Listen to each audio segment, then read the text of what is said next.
So we're really excited about the general availability of dynamic data protection.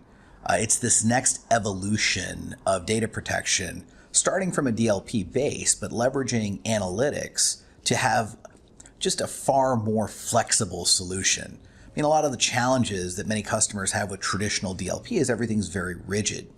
What we're doing here is we're ingesting from a series of data sources to effectively build a risk score for an individual. Then depending on their risk level, when it comes time to enforce a policy action, I can actually choose what I enforce.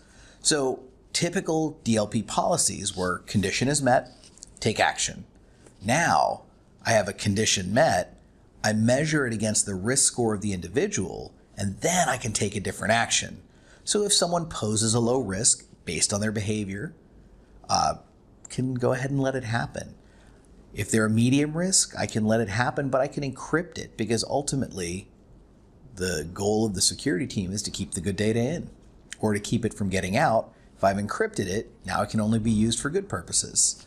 And as someone exhibits riskier and riskier behavior, I can ratchet up my enforcement to the point of being able to block things. So the same action taken by two users at different risk scores, different risk levels, will yield different outcomes.